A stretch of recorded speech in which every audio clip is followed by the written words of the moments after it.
va se lever, si vous voulez bien, maintenant ensemble, devant le Seigneur, et on va aller dans la parole de Dieu, et nous allons parler aujourd'hui, donc, recevoir la puissance d'en haut. Recevoir la puissance d'en haut, et on va aller, si vous voulez bien, dans 1 Corinthiens, chapitre 12, et nous allons lire le verset 13. 1 Corinthiens, chapitre 12, et le verset 13. Recevoir la puissance d'en haut. Alléluia.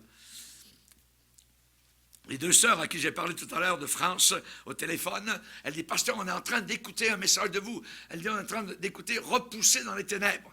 Donc, c'est pas très vieux, ça, vous voyez. Et elle remercie, évidemment, donc, tous ceux qui travaillent sur le site pour placer, donc, ces choses-là. Elles étaient en train d'écouter cela. Alors, merci Seigneur. Amen. Gloire à Dieu. Pour nous, ce soir, c'est recevoir la puissance de Dieu. 1 Corinthiens 12 et le verset 13. Nous avons tous, en effet, été baptisés dans un seul esprit, pour former un seul corps, soit juif, soit grec, soit esclave, soit libre, et nous avons tous été abreuvés d'un seul esprit. Amen. Père, nous te bénissons. Seigneur, tu n'as pas deux Saint-Esprits, tu en as un seul. Ce merveilleux personnage, Seigneur, qui nous remplit, qui nous fait en sorte que tu deviens tellement réel à nos cœurs. Nous te bénissons, Seigneur, de nous avoir envoyé ton Saint-Esprit. Nous te prions, Seigneur, que nous en soyons remplis. Dans ces derniers jours périlleux, dangereux dans lesquels nous sommes, nous avons besoin de force, que ton Église se lève dans ces derniers jours, Seigneur, qu'elle puisse se lever et briller, Seigneur. Alléluia, que nous puissions être cette lumière, Seigneur, comme une montagne, Seigneur Jésus, qui puisse être vue, Seigneur, des quatre coins. Nous te demandons, Seigneur, que la puissance d'en haut nous aide à être ce que nous devons être, lumière du monde, sel de la terre. Dans le nom puissant de Jésus, nous prions ces choses. Amen. Et tout le peuple dit Amen. On peut s'asseoir, frères et sœurs.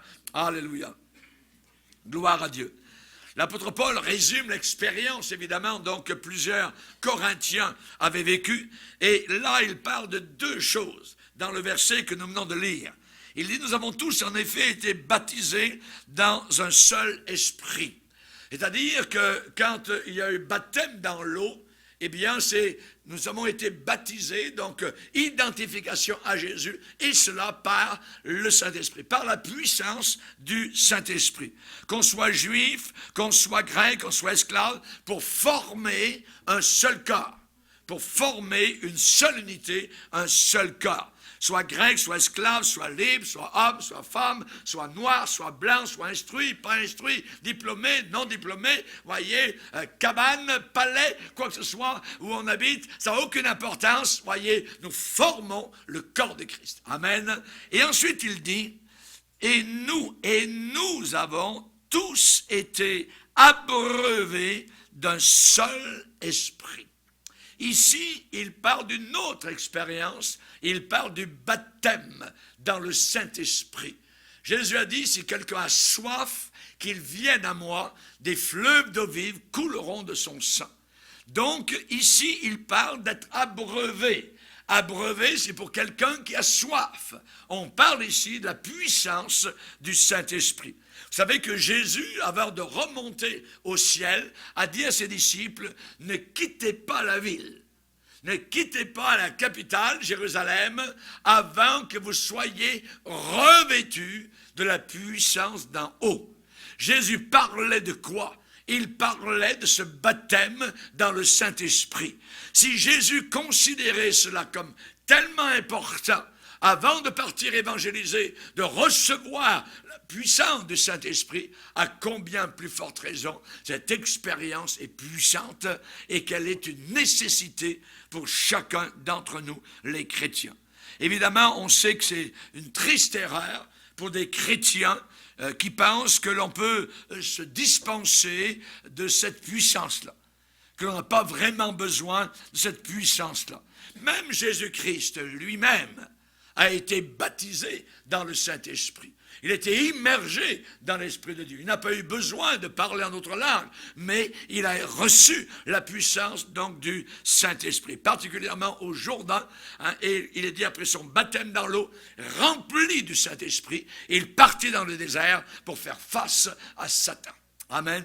Donc, Jésus lui-même en avait besoin, à combien plus forte raison, nous aussi. Pour être un témoin de Jésus-Christ, nous avons besoin de la puissance d'en haut, nous avons besoin d'être remplis du Saint-Esprit. Et Jésus a dit à ses disciples, avant l'ascension, vous recevrez de la puissance, de la dynamis en grec, qui a fait dynamite en français. Amen. Et nous avons besoin de dynamiter les cœurs. Alléluia. Et donc, on place, je dirais, la chose, amen, la parole de Dieu, et le Saint-Esprit met le feu aux poudres, pof! Voyez, le cœur qui était de pierre, soudain devient de chair. Il commence à battre à un autre rythme, amen, au rythme du Seigneur. Vous recevrez, ça veut dire vous ne l'avez pas, vous allez recevoir de la puissance, de la force, de l'énergie, de la dynamite, quand le Saint-Esprit viendra sur vous. Et ensuite, vous serez mes témoins. Vous serez mes témoins, des témoins remplis du Saint-Esprit. Alléluia. Gloire au Seigneur. Il y a quelqu'un, vendredi soir, après la conférence, qui est venu me voir en disant, pasteur, est-ce que vous avez un secret, la manière avec laquelle vous préparez vos études, vos prédications? Je dis, oui, j'ai un secret. C'est la puissance du Saint-Esprit.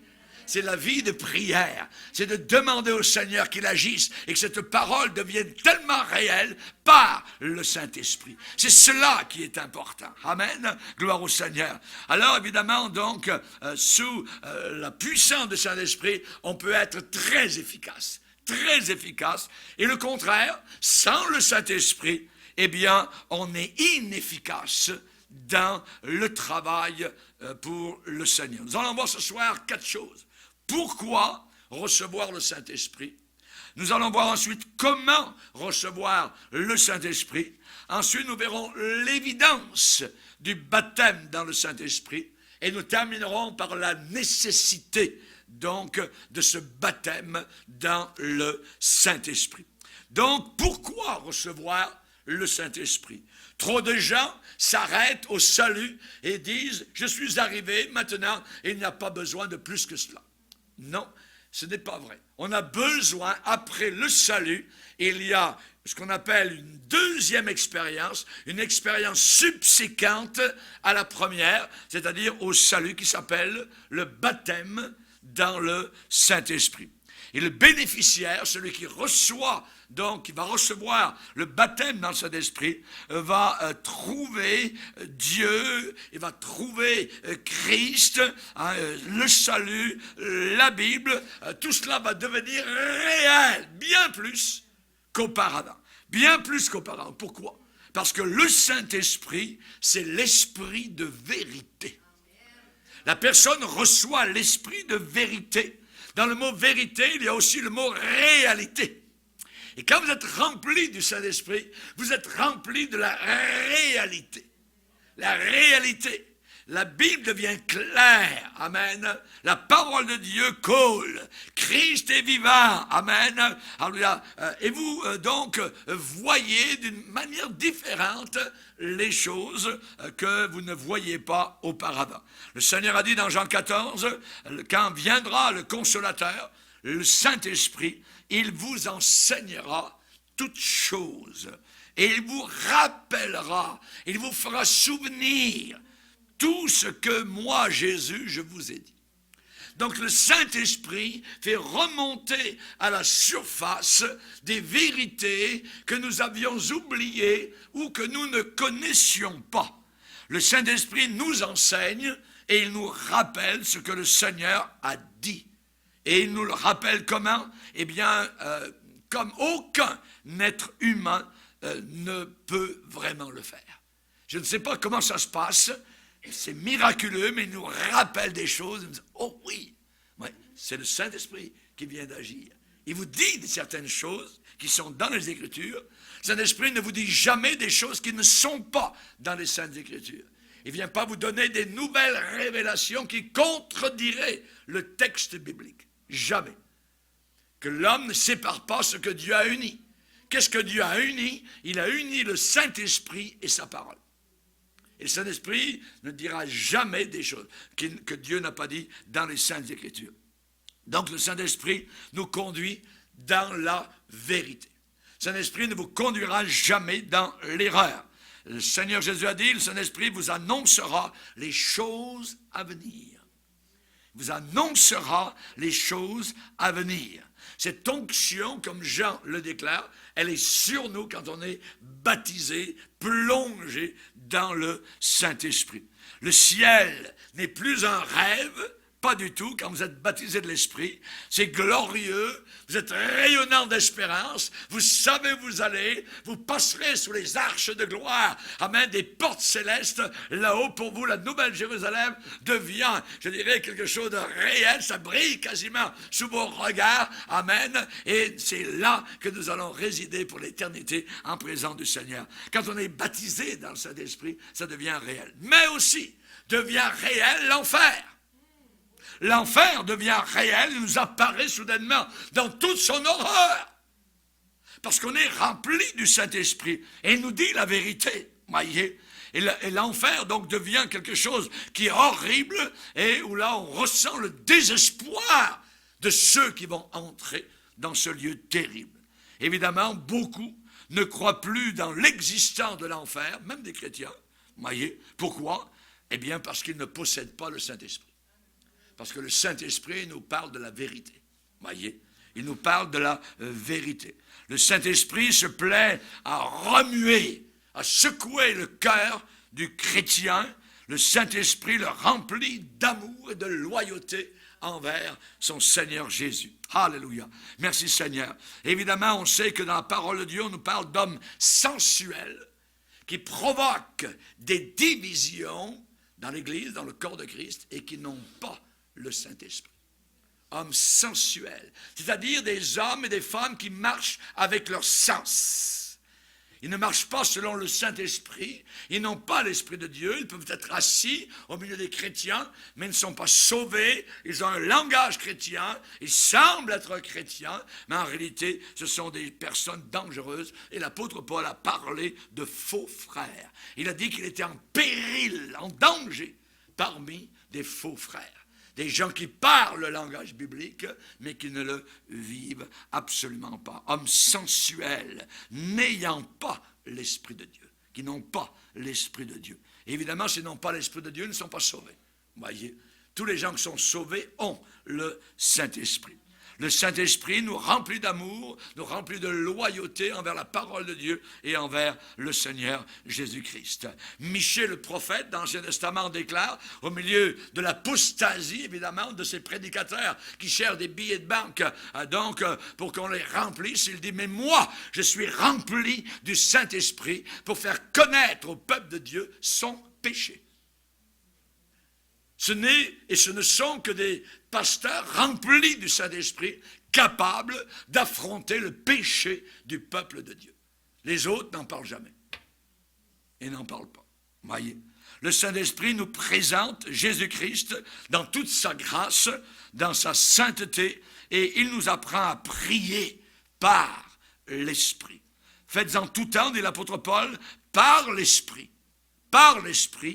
toutes sortes de prières et de supplications. Quand vous êtes rempli de l'Esprit, vous avez toutes sortes de prières. Voyez, un coup ça part d'un côté, après ça part de l'autre bord. Amen, un coup vous parlez en langue, après il y a, c'est toutes sortes de supplications, de prières, d'actions de grâce, de louanges, de pleurs, de rires. On passe par tous les temps quand on est rempli de Saint-Esprit. Alléluia. Que Dieu soit... C'est merveilleux. C'est une bénédiction. Alléluia. Gloire au Seigneur. Et le Saint-Esprit va déverser, évidemment, dans notre cœur un amour pour Jésus-Christ et pour ceux qui nous entourent. Amen. Il va déverser cet amour-là. La parole de Dieu déclare, l'amour est patient, l'amour est plein de bonté, l'amour n'est pas envieux, jaloux, l'amour ne se vante pas, l'amour ne s'enfle pas d'orgueil, l'amour ne fait rien de malhonnête, l'amour ne cherche pas son intérêt, l'amour ne se met pas en colère, l'amour ne soupçonne pas le mal, l'amour ne se réjouit pas de l'injustice, mais l'amour se réjouit de la vérité. L'amour excuse tout, l'amour croit tout, l'amour espère tout, l'amour supporte tout. Quand vous êtes rempli de l'Esprit de Dieu, amen, vous supportez tout. Vous ne vous plaignez pas. Avez-vous lu dans la Bible l'apôtre Paul en train de se plaindre? Jamais, à aucun endroit. Il est en prison, il est battu, il est laissé comme mort à un endroit, tout ça. S'il n'est pas, je dirais, en dehors de prison, il est en prison. On dirait que pour lui, c'est dans le naufrage, tout ça. À aucun moment, vous ressentez du ressentiment dans ses lettres. Vous ressentez de l'animosité, vous ressentez de l'amertume. Jamais. Il ne se plaint pas. Il est rempli du Saint-Esprit. Il est rempli du Saint-Esprit. Amen. L'amour de Dieu est répandu. L'amour de Dieu. Amen. C'est un grand amour, l'amour de Dieu, ce n'est pas le nôtre. L'amour de Dieu est répandu dans nos cœurs par le Saint-Esprit. Par le Saint-Esprit. Amen. Les inconvertis. Les inconvertis, c'est autre chose, voyez. Eh bien, les inconvertis sont convaincus de péché par le Saint-Esprit. C'est le Saint-Esprit qui fait monter à la surface toute la poubelle, qui fait monter à la surface toute l'écume de leurs impuretés. C'est l'Esprit de Dieu, c'est le Saint-Esprit qui convainc de péché. Personne ne peut être sauvé s'il n'a pas été convaincu de péché. La personne qui est sauvée va dire « Merci Seigneur, tu m'as pardonné ». Tant que la personne ne dit pas ce genre de langage-là, elle n'est pas sauvée. Ou on peut douter vraiment de son salut. Toute personne qui est sauvée reconnaît que j'étais un pécheur, perdu, j'ai offensé Dieu, je demande pardon au Seigneur. Amen. Ça, c'est le langage du véritable chrétien. Vous savez, la conviction de péché est très souvent actuellement négligée dans l'évangélisation.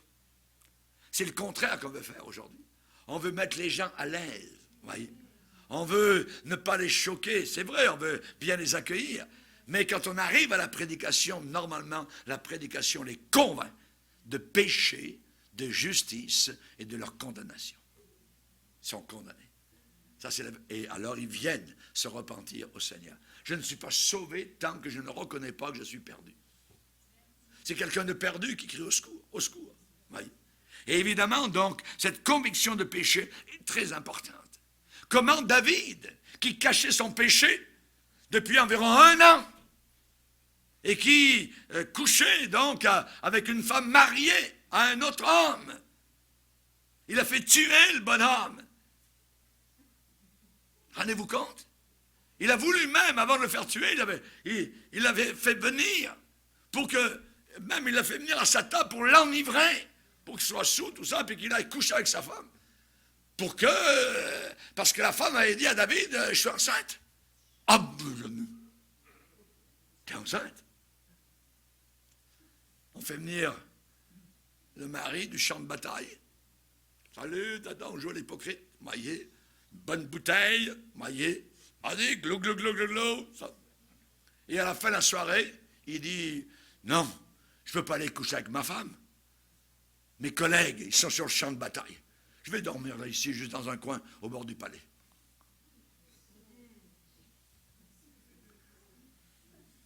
Rendez-vous compte? David qui joue. Il joue avec le péché, il essaye de s'en sortir, de se dépatouiller. Il est pris jusqu'au cou. Jusqu'au jour où le doigt de l'homme de Dieu, Nathan, vient se poser sous son nez et lui dire, c'est toi, cet homme. David est découvert. Et il a, je dirais, le bon sens de rentrer dans son siège royal et de s'incliner et de dire, c'est vrai, j'ai péché. Mais il a fallu un Nathan. Il a fallu un évangéliste qui ne prêche pas, je dirais, l'estime de soi-même. Hé, David, tu sais, l'évangile, on a un nouvel évangile, nous on a l'évangile de l'estime de soi. On a un évangile de prospérité, tout ça, tu peux devenir riche, bien plus que ce que tu as. Non, non, non, non, non. L'évangile, premièrement, commence par le doigt noueux du prédicateur qui dit, tu es un pécheur, tu es perdu, tu es un sale, tu es un impie. Christ est mort pour des sales à la croix du calvaire. On a besoin de ce message, plus que jamais dans l'époque dans laquelle nous sommes. Il n'y a jamais eu autant de péché, jamais autant de pourriture, de saleté, d'hypocrisie, de serpents, de vipères qui se baladent au milieu des églises.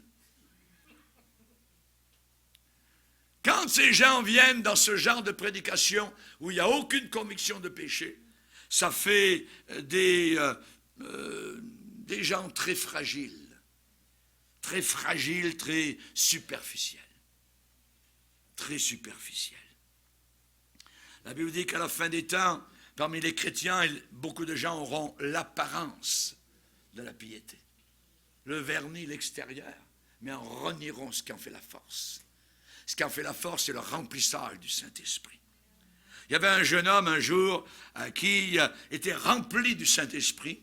Il avait été baptisé dans le Saint-Esprit et il visitait sa tante, sa matante, sa tatan pour les Français. Il avait été rempli du Saint-Esprit. Et en arrivant chez la tante, bienvenue. Mais s'il te plaît, je vais te dire une chose, ne parle pas de religion sous mon toit, parce que cela va indisposer tes cousins. Donc, on lui a interdit de témoigner. Mais on n'a pas pu l'empêcher de prier. Dans sa chambre le soir, il s'est mis à genoux. Il a commencé à prier Dieu, à louer Dieu. Et la tante l'a entendu. Et au début de la nuit, elle est venue à frapper à la porte. Elle est venue et a dit simplement, j'ai l'impression d'être la femme la plus méchante. Montre-moi comment être sauvé. Rendez-vous compte? Rendez-vous compte? Alléluia. Elle a été convaincue par le Saint-Esprit. Elle s'est vue comme une femme méchante. Ça, il y a juste le Saint-Esprit qui est capable de faire une telle chose. Alléluia. Sa tante et ses cousins sont venus au Seigneur. Alléluia. Ils ont été convaincus de péché par le Saint-Esprit et ils se sont affirmés plus tard d'appartenir vraiment à Jésus-Christ. Ça, c'est la conviction de l'Esprit qui est Christ. C'est la raison pour laquelle aujourd'hui, nous avons besoin d'être remplis du Saint-Esprit. Nous, les chrétiens, qui témoignons. Si on est remplis du Saint-Esprit pour parler aux inconvertis, eh bien, vous allez voir des hommes et des femmes pleurer. Vous allez voir des hommes et des femmes pleurer. Moi, j'ai témoigné un jour dans un autobus. J'étais étudiant à l'école publique à Montréal. Et j'étais au fond, je me rappelle régulièrement, je me mettais à chanter des petits chœurs. Je suis heureux car Jésus m'a sauvé. Puis un jour, il y avait un gars à côté de moi, il dit, hey, t'as un joint, tout ça. Non, non, non. Plus tard, je me suis retrouvé dans une maison à Montréal-Nord où j'étais en train tous les samedis matins de suivre une vieille dame pour lui parler du Seigneur. On suivait, je me rappelle, l'épître de Jacques. On a descendu toute l'épître de Jacques. Elle était contente, heureuse, tout ça. Et un jour, elle a invité de ses amis. Et il y a quelqu'un qui était là. Elle me dit, vous? Mais je vous connais. Il y a environ 1 an, j'étais dans un autobus. J'ai entendu un jeune homme qui était en train de parler de Jésus au fond. Je suis descendu à la prochaine station et sur le trottoir, je me suis mis à pleurer comme une madeleine. Aujourd'hui, je suis sauvé. Je vais à l'église, au centre évangélique à Montréal, sur le Papineau. Elle m'a tout raconté. C'est merveilleux. Alléluia. Merveilleux. Convaincu sur place de son péché. Amen. Notre Dieu est tout puissant. Tout puissant. Amen. L'Église a besoin d'hommes et de femmes remplis du Saint-Esprit. Alléluia. Les paroles des apôtres, rappelez-vous comment ça a commencé à Jérusalem. Un homme qui, devant un petit bout de femme, n'était pas capable de parler de Jésus. Il a même renié Jésus, l'apôtre Pierre. Et soudain, à Jérusalem, il va leur pointer le doigt. Vous avez cloué le Seigneur de gloire. Dieu l'a ressuscité. Mes amis, mais c'est le même bonhomme. Il y a quelque chose qui s'est... Parce que, vous voyez, les gens ont été convaincus sur place de péché. Ils ont dit, homme frère, qu'est-ce qu'on doit faire? Convaincus par la puissance du Saint-Esprit. La prédication, au travers de la bouche, une bouche en flamme, une bouche remplie du Saint-Esprit. Chers amis, les gens disent, qu'est-ce qu'il faut faire? Qu'est-ce qu'il faut faire? Vous n'allez pas leur parler si Adam ou les fils d'Adam, les sœurs, vous aurez le temps d'être 20 fois en enfer, je dirais, de 2000 ans avant que vous ayez compris ça. L'important, c'est es-tu sauvé? Es-tu sauvé? Es-tu sauvé? Voyez? Chers amis, il est dit, après avoir écouté le discours de l'apôtre Pierre, ils eurent le cœur touché au vif. Le cœur touché au vif. Qui a fait cela, Pierre? Non, le Saint-Esprit. Il est dit, Pierre rempli du Saint-Esprit, leur parla ainsi. Alléluia. Gloire au Seigneur. Quand Étienne était rempli du Saint-Esprit, il est dit que les gens ne pouvaient pas résister à sa sagesse, ni à l'esprit par lequel il parlait. Les gens ne pouvaient pas résister. Ils essayaient de... Non, ils continuaient. Ils ne pouvaient pas, ils n'arrivaient pas à résister. Amen. Ils l'ont liquidé.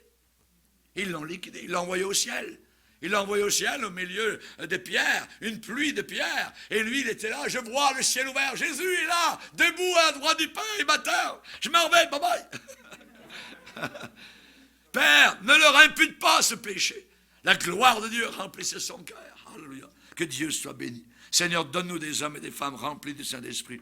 Nous avons tous en effet été baptisés dans un seul esprit pour former un seul corps. Nous les croyants, nous les chrétiens, nous sommes tous membres de la véritable Église de Jésus-Christ, qui est le corps de Christ. Le Seigneur ajoutait chaque jour à l'Église ceux qui étaient sauvés. Pour faire partie de l'Église, il faut être sauvé.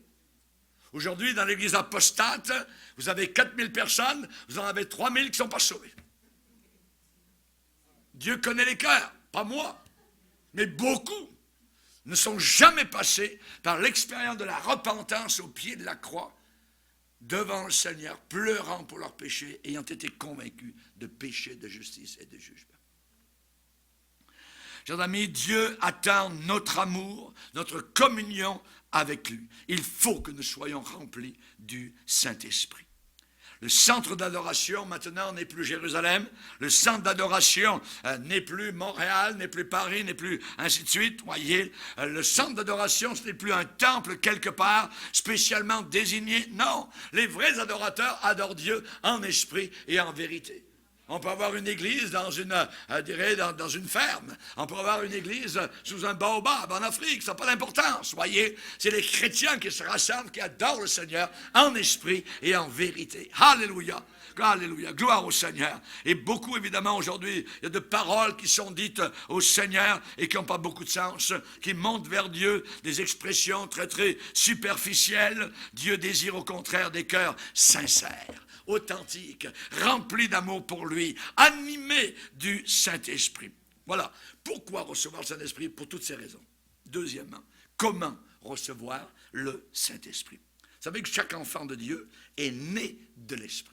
Chaque enfant de Dieu est né de l'Esprit. Jésus a dit à Nicodème, si un homme ne naît pas d'eau et d'esprit, il ne peut pas entrer dans le ciel. L'eau, ce n'est pas le baptême dans l'eau. L'eau, c'est la parole de Dieu.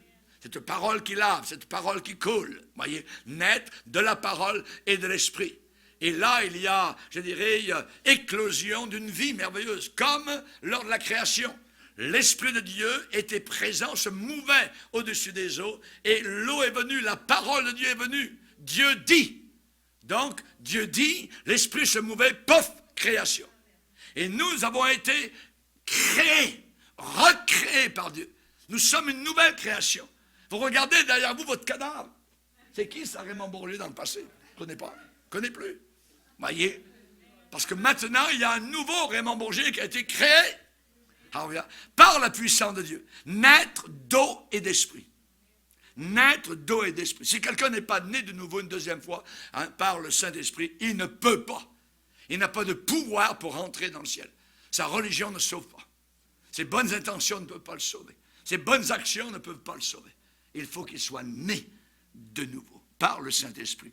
Donc, dans chacun de nous, le Saint-Esprit, maintenant, se manifeste à un degré plus ou moins grand, voyez, et évidemment, chacun doit être conduit par le Saint-Esprit. Ce n'est pas par hasard si vous êtes ici ce soir. Ce n'est pas un hasard. C'est le Saint-Esprit qui nous rassemble dans ce local. Quand on sera dans le restaurant plus tard, voyez, eh bien, on se rassemblera ailleurs, voyez. Et si le restaurant est trop petit, on se rassemblera ailleurs encore, voyez. Ça n'a pas d'importance. Mais c'est le rassemblement des pierres vivantes qui est important. Amen. Alléluia. Gloire au Seigneur. Donc, tous ceux qui sont conduits par le Saint-Esprit sont fils de Dieu. Si on est juste religieux, on n'est pas conduit par le Saint-Esprit. On est conduit par nos émotions, par nos pensées personnelles, ainsi de suite. Voyez, on peut être sauvé, oui, on peut être sauvé aussi, mais sans avoir reçu cette bénédiction, appelée puissance d'en haut. Puissance d'en haut. Voyez, on peut être sauvé sans avoir reçu cette bénédiction. Il est dit qu'à la Pentecôte, tous furent remplis du Saint-Esprit. Ce n'étaient pas des païens. Il y a certains baptistes qui nous disent ils n'avaient pas été sauvés, ils ont été sauvés à la Pentecôte. Quand cet esprit est venu sur eux, jamais de la vie. Les païens ne prient pas pendant 10 jours. Vous voyez? Non, ils étaient déjà sauvés. Ils aimaient Jésus. Alléluia. Gloire au Seigneur. Et évidemment, donc, c'est à la Pentecôte qu'ils ont reçu la puissance du Saint-Esprit. Et ils commencèrent à parler dans d'autres langues. Vous voyez? On sait que les Éphésiens, eh bien, ont cru premièrement, et ensuite, ils ont été scellés du Saint-Esprit. Quelqu'un qui est baptisé dans le Saint-Esprit, il est scellé. Scellé. Le couvercle est fermé. Vous voyez? On est scellé pourquoi? Scellé pour le ciel. Vous savez, les catholiques, ils ont inventé une chose qui n'existe pas dans la Bible, appelée la confirmation. Et vous vous rappelez quand l'évêque ou le curé passait, reçoit le Saint-Esprit, bon. Oui. Et normalement, ça confirmait donc des gouttes d'eau qu'on avait reçues quand on était petit, ainsi de suite. Oui. Mais c'est une parodie d'une vérité. Nous, on a été sauvés par la repentance. Et ensuite, il y a la véritable confirmation de ce salut par le baptême dans le Saint-Esprit. Quand quelqu'un est baptisé dans le Saint-Esprit, ça lui dit, tu es sauvé. Tu as été sauvé. Tu as été sauvé. C'est la confirmation. C'est le saut, paf. Alléluia. Si vous n'en étiez pas certain avant, vous le savez. Amen. C'est exactement comme quand on se marie. Vous savez où, quand vous vous mariez. Si on me pose la question, tu t'es marié où? Oh, je ne sais pas trop. C'est quelque part. Non. Tu as été marié quelque part. Voyez? Quand ça s'est passé? Quand vous êtes baptisé dans cet esprit, vous êtes capable de dire où, quand, comment. Amen. Alléluia. Gloire au Seigneur. Que Dieu soit glorifié. Donc, il est dit que les Éphésiens ont cru, premièrement, ont été sauvés. Deuxièmement, ils ont été scellés dans le Saint-Esprit. C'est ce que la Bible dit dans Éphésiens, 1er chapitre. Donc, deux expériences. Le salut est une expérience, le baptême dans le Saint-Esprit est une autre expérience. Seulement une personne convertie peut recevoir le Saint-Esprit. Un païen ne peut pas recevoir le Saint-Esprit. Et Jésus a dit l'esprit de vérité que le monde ne peut pas recevoir. Le monde ne peut pas recevoir le Saint-Esprit. Le Saint-Esprit n'est donné qu'à ceux dont le cœur a été purifié, lavé par le sang précieux de Jésus-Christ. À partir de là, notre corps devient un temple, le temple du Saint-Esprit. Et le Saint-Esprit n'entre pas dans un temple souillé, sale, où il y a des chauves-souris, où il y a des araignées, des rats, ainsi de suite. Non. Il entre dans un lieu qui est propre, qui a été lavé par le sang de Jésus-Christ. Alors, on sait que Pierre, un jour, a dit à Simon, qui était un ex-magicien, « Il n'y a pour toi ni part ni lot dans cette affaire, car ton cœur n'est pas droit devant Dieu. » Ton cœur n'est pas droit devant Dieu. Tu veux le baptême dans Saint-Esprit. Tu as vu la puissance de ceux qui viennent de recevoir le baptême dans Saint-Esprit. Tu voudrais recevoir ce pouvoir aussi. Tu ne l'auras pas parce que ton cœur n'est pas droit devant Dieu. Ils pensaient faire de l'argent comme avant. Parce qu'auparavant, en Samarie, il étonnait les gens par des actes de magie, tout ça. Et toute la ville était à ses pieds. Oh, oh, oh, oh, oh. Mais quand il a vu des gens recevoir le baptême dans son esprit, c'est lui qui était oh, oh, oh. Voyez? Et là, il voulait la puissance. Et il voulait acheter, justement, à l'apôtre Pierre, cette puissance-là. Voyez? Et Pierre lui a dit, non, ton cœur n'est pas droit devant Dieu. Comment faire pour recevoir le Saint-Esprit? Il faut demander à Dieu simplement, avec la même confiance que si nous présentions, je dirais, une requête à notre Père terrestre. Pareil, notre Dieu est un Père et il donne le Saint-Esprit à ceux qui le lui demandent. Il a dit dans Luc 11, si quelqu'un demande un poisson, on ne donnera pas une pierre. Si quelqu'un demande des œufs, on ne donnera pas un serpent ou quoi que ce soit. Et si quelqu'un demande le Saint-Esprit, le Père donnera le Saint-Esprit. Le Saint-Esprit. Amen. N'ayez pas peur. Il faut aussi non seulement demander, mais le vouloir. Être assoiffé. Je me rappelle quand j'étais dans la marine française, j'étais tellement assoiffé, je m'enfermais littéralement dans des endroits du bateau, voyez, et là, sur je dirais, les planches, dans le noir, je priais, Seigneur, baptise-moi dans le Saint-Esprit. Je veux recevoir le baptême dans le Saint-Esprit. Voyez, et je l'ai reçu quelques jours plus tard, donc dans une réunion un dimanche matin. Amen, à l'église à Nouméa. Que Dieu soit glorifié. Être assoiffé, il faut absolument le vouloir. Quelqu'un qui ne le veut pas vraiment, ouais, c'est bien, Seigneur, tu me baptiseras quand tu voudras. Vous ne l'aurez jamais. Jamais, dans 100 ans d'ici, vous ne l'aurez jamais. Il faut vraiment le vouloir. Il faut le désirer absolument. Jésus a dit, si quelqu'un a soif, et au Moyen-Orient, quand quelqu'un a soif, c'est la soif, voyez. Ils étaient habitués à faire boire les chameaux qui avaient soif. Et je peux vous dire qu'il fallait grimper, voyez, à tirer l'eau des puits pendant longtemps. Ça faisait mal aux mains et aux muscles, parce que les chameaux qui ont soif, il y a de l'eau et des gallons d'eau qu'ils avalent. Et quelqu'un qui a soif, il boit aussi, justement. Jésus a dit, du haut des escaliers du temple à Jérusalem, il a crié devant la foule, si quelqu'un a soif, qu'il vienne à moi, des fleuves d'eau vive couleront de son sein. Jésus parlait du Saint-Esprit. Il parlait du Saint-Esprit que devaient recevoir ceux qui croiraient en lui. Alléluia, alléluia, gloire au Seigneur. En réalité, il parlait du baptême dans le Saint-Esprit. Amen. Avoir évidemment donc une foi ardente. Seigneur, tu vas me l'accorder. Amen. Si un chrétien refuse d'obéir au Seigneur, il peut prier tant qu'il veut, il peut soupirer, il peut solliciter, il ne recevra jamais le Saint-Esprit. Voyez. Il trouve son plaisir dans la pornographie, il trouve son plaisir dans ceci, il trouve son plaisir à mentir, il trouve son plaisir dans les choses du monde, à se délecter. Il est orgueilleux, c'est un hypocrite, il joue sur deux jeux, voyez, il convoite, il ne peut pas recevoir le baptême. C'est impossible. C'est impossible. Il faut avoir été purifié par le sang de Jésus. Dieu donne le Saint-Esprit à ceux qui lui obéissent. À ceux qui lui obéissent. C'est comme je dis, l'obéissance, c'est là où le pneu touche l'asphalte. C'est là, l'obéissance. L'obéissance. Ensuite, les évidences. Comment est-ce qu'on sait qu'on est baptisé dans cet esprit? J'ai vu des gens me dire, oh, pasteur, moi j'ai été baptisé. Oui, quand? Ben, j'ai été béni, tout ça, j'ai reçu une bénédiction. Non, c'est pas ça. Dans la Bible, il y a un signe. Il y a deux choses. Il y a deux choses quand on est baptisé dans le Saint-Esprit.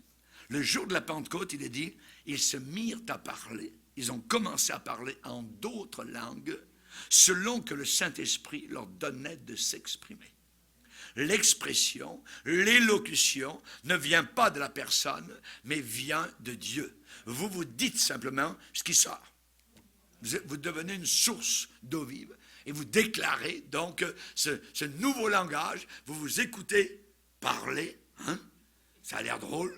J'ai vu des gens me recevoir le baptême de Saint-Esprit, ils se sont mis à rire. Ils n'avaient jamais entendu un langage comme ça. Ils étaient en train de dire quelque chose de formidable, de merveilleux. Et c'est vrai, la parole dit, celui qui parle en langue ne parle pas aux hommes, mais à Dieu. Personne ne le comprend. Personne ne le comprend. Quand vous allez parler en langue, personne ne vous comprendra. C'est en esprit que vous direz des mystères. 120 hommes et femmes à la Pentecôte, chacun d'eux se sont exprimés dans une langue différente. Et Marie, la mère de Jésus, aussi a parlé dans de nouvelles langues. Amen. Les apôtres n'ont pas parlé à Marie, Marie a parlé à Dieu. Et elle a été baptisée, elle aussi, dans le Saint-Esprit. Chers amis, quand s'est posé la question de savoir si Pierre avait eu raison de prêcher aux non-juifs, voyez, la question a été tranchée une fois pour toutes par cette déclaration. Pierre a dit, le Saint-Esprit est descendu sur eux comme sur nous au commencement, à la Pentecôte. Puisque Dieu leur a accordé le même don qu'à nous, qu'étais-je pour moi, pour m'opposer à Dieu. Amen. Alléluia. Gloire au Seigneur. Donc ce même don est nettement défini en se référant au don du Saint-Esprit répandu sur les non-juifs, car, dans le texte il dit car. C'est quoi ce petit mot car? Ça vient du latin quare. Ça veut dire c'est pourquoi. C'est pourquoi. C'est une conjonction de corrélation qui relie ce qui vient d'être dit à ce qui va être déclaré. Ils ont vu que ces gens-là étaient baptisés dans le Saint-Esprit parce qu'ils les entendaient parler en langue et glorifier Dieu. C'était l'évidence, la preuve. Ils les entendaient parler en langue, ils ont dit, ils sont baptisés dans le Saint-Esprit. C'est tout. C'est l'évidence. Moi, pasteur, j'étais baptisé dans le Saint-Esprit, je n'ai pas parlé en langue. Mais tu n'as pas été baptisé dans le Saint-Esprit. C'est pas plus compliqué que ça. Parce que nous voyons dans les Saintes Écritures qu'à chaque fois, il y avait 12 disciples à Éphèse, ils avaient été baptisés dans l'eau au nom du Seigneur Jésus, et quand le Saint-Esprit est venu sur eux, les 12 sont mis à parler en d'autres langues. L'apôtre Paul a reçu le Saint-Esprit à Damas, car Ananias est venu prier pour lui, et là il a parlé en d'autres langues. Et plus tard il a dit, je bénis Dieu de ce que je parle en langue, plus que vous tous. Amen. Gloire au Seigneur. On sait particulièrement que les témoins de Dieu, et je vais vous en parler, on va lire une prophétie dans la parole de Dieu dans Ésaïe, très intéressant. Vous n'allez rien comprendre. Je vous dis à l'avance, vous n'allez rien comprendre. Ésaïe 28, verset 11. Dieu dit ici, eh bien, c'est par des hommes aux lèvres balbutiantes et au langage barbare que l'Éternel parlera à ce peuple. Il lui disait, voici le repos, laissez reposer celui qui est fatigué. Voici le lieu du repos, le rafraîchissement. Mais ils n'ont pas voulu écouter. Donc, c'est par des hommes aux lèvres balbutiantes, au langage barbare, que l'Éternel parlera à ce peuple. Pasteur, qu'est-ce que ça dit? C'est quoi? Qu'est-ce que ça veut dire? Qu'est-ce que Dieu est en train de dire ici? Ça n'a pas de sens, je ne comprends pas. Vous ne comprenez pas? Allez dans 1 Corinthiens chapitre 14.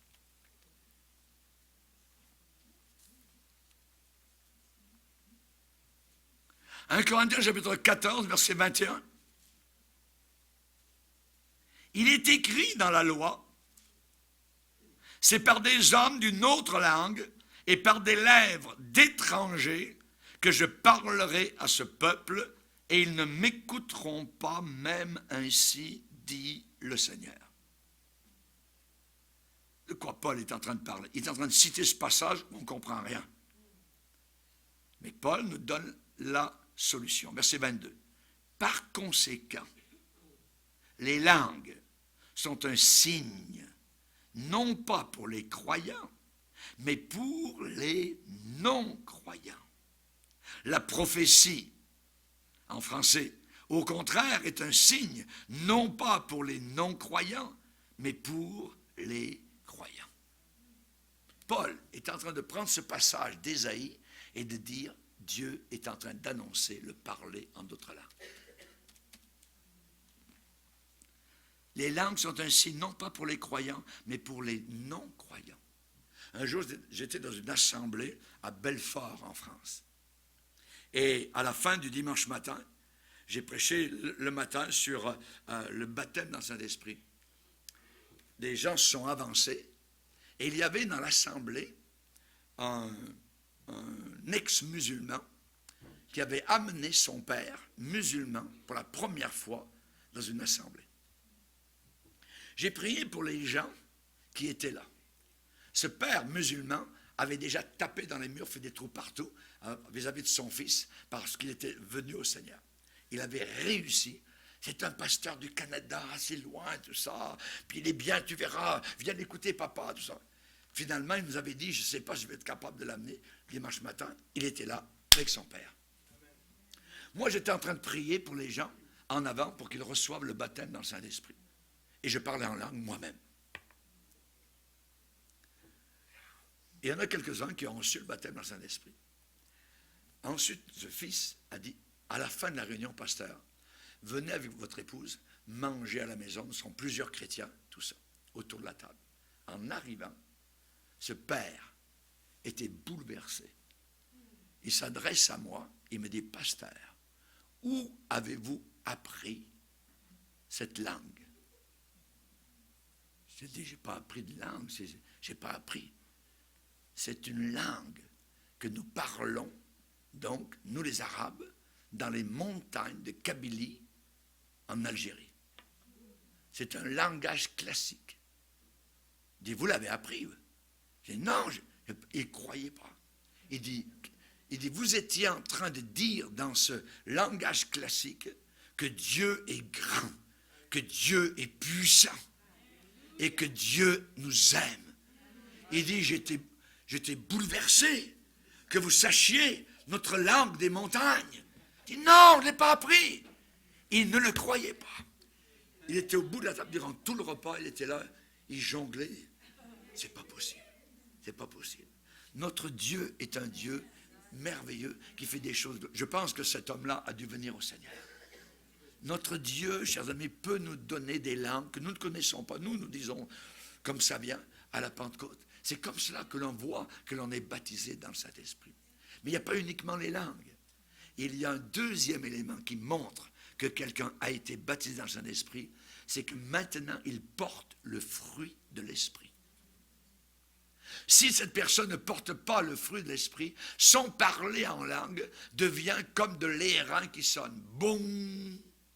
Ça ne sert à rien. Et on va le lire, si vous voulez bien, dans 1 Corinthiens chapitre 13. Quand je parlerai, verset 1er, les langues des hommes et des anges, si je n'ai pas la charité, l'amour, je suis quoi? Un airain qui résonne ou une cymbale qui fait boum, qui retentit.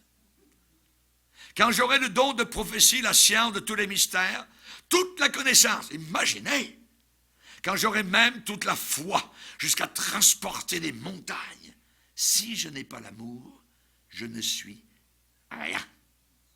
Et quand je distribuerai tous mes biens pour la nourriture des pauvres, quand je livrerai même mon corps pour être brûlé, si je n'ai pas l'amour, cela ne me sert de rien. Donc, si je n'ai pas le fruit de l'esprit, je suis un airain qui résonne. Deuxièmement, je ne suis rien. Troisièmement, cela ne me sert de rien. C'est une nullité. Chers amis, comment voit-on que quelqu'un baptise l'esprit? Il parle en langue et il porte les fruits du Saint-Esprit. La paix, l'amour, la joie, la bonté, la bénignité, et ainsi de suite. Vous les lirez dans Galates 5. Maintenant, j'ai vu des gens s'avancer pour recevoir le baptême dans le Saint-Esprit. Ce qu'il faut faire, c'est comme dans une piscine, il faut que vous sautiez sur le plongeoir. Si vous ne sautez pas, vous pouvez regarder les autres nager. Oh, c'est beau, il nage. Oh, c'est beau, il parle en langue. Alléluia, c'est formidable. Dieu me le donnera quand il voudra. Non, il faut que tu montes sur le plongeoir. Tu vas jusqu'au bout du plongeoir et arrivé au bout, tu sautes. Comment on saute? Vous ne pourrez jamais parler deux langues à la fois. C'est impossible. J'ai vu des gens, alléluia, alléluia, Seigneur, tu es merveilleux, tu m'as sauvé, gloire à toi, Seigneur. Je dis, non, arrête, arrête. Tu ne recevras jamais. Parce que tu ne peux pas parler 2 langues à la fois. Dieu va te donner une autre langue. Il faut que tu commences à dire les mots comme Dieu va te les donner. C'est toi qui vas les dire. Mais le langage viendra du Seigneur. Et cela est un miracle. Tu es en bonne compagnie avec l'apôtre Paul, en bonne compagnie avec Jésus qui l'a promis dans Marc 16. Voici les miracles accompagneront ceux qui auront cru, ils parleront de nouvelles langues.